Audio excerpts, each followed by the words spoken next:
పరమేశ్వర, నా మనుమడి పెళ్లి చూడాలని ఎంతో కోరికుంది. ఒక్కసారి భూమి మీదికి వెళ్లే అనుమతి ఇవ్వండి స్వామి. భక్తితో అడిగిన కోరికను నేను తిరస్కరించను. వెళ్ళి నీ మనుమడి పెళ్లిని చూసి ఆశీర్వదించిరా.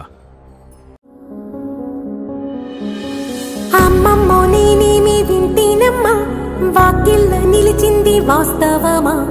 ఇన్నాళ్ల గాయాలు మాయమమ్మా, అచ్చంగా ఈ రోజు నాదేనమ్మా. కన్న ప్రాణాలు ఉల్లాస తోరణమాయేనమ్మా. శివుని అనుగ్రహంతో ఆమె ప్రయాణం ప్రారంభమైంది. మనసులో ఉన్న ప్రేమ దేవుని ఆశీస్సులతో భూమి మీదికి వచ్చింది. కలలు నిలిచే కనుల ముందే ఈ నిజము చూసి కాలమిప్పుడు కదలను అంది. ఏమయ్యా ప్రసాదు, నేనొచ్చాను. స్వర్గం నుంచి వచ్చాక నిన్ను చూసి ఎంతో ఆనందంగా ఉంది. నీ ఆరోగ్యం ఎలా ఉంది? మన పిల్లలందరూ ఎలా ఉన్నారు? వాళ్ళందర్నీ ఎప్పుడెప్పుడు చూడాలనిపిస్తోంది.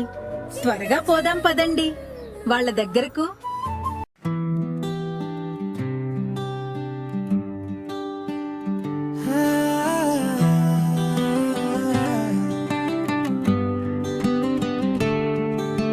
చిట్యాల గాలిలో మధుర జ్ఞాపకం, చిలుకూరి ఇంటిలో వెలుగు దీపం. భద్రమ్మా నువ్వెక్కడ ఉన్నావమ్మా?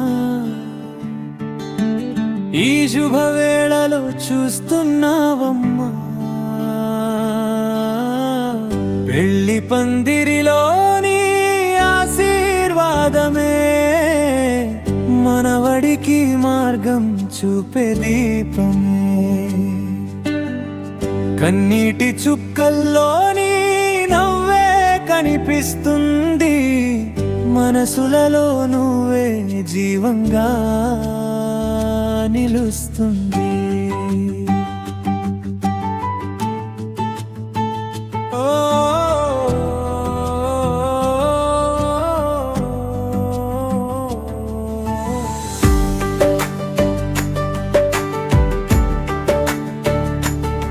ఏమయ్యా ప్రసాదు, నీ ఆరోగ్యం బాగా చూసుకో. పిల్లలేమన్నా అంటే పట్టించుకోకు. గణేష్ చిన్నోడా, బావలకు ఆడపిల్లలకు నేను లేని లోటు లేకుండా చూసుకోండి. ఏరా మనుమండ్లు మనవరాలు జాగ్రత్త. మీరందరూ ఎప్పుడు సంతోషంగా ఆరోగ్యంగా ఉండాలి. నేను దేవుడి సన్నిధిలో చాలా ఆనందంగా ఉన్నాను. మా ఆశీస్సులు ఎప్పటికీ ఉంటాయి. సరే, నేనొస్తా. ఆనందంతో కన్నీరు కలిసిందమ్మా, తన కొడుకు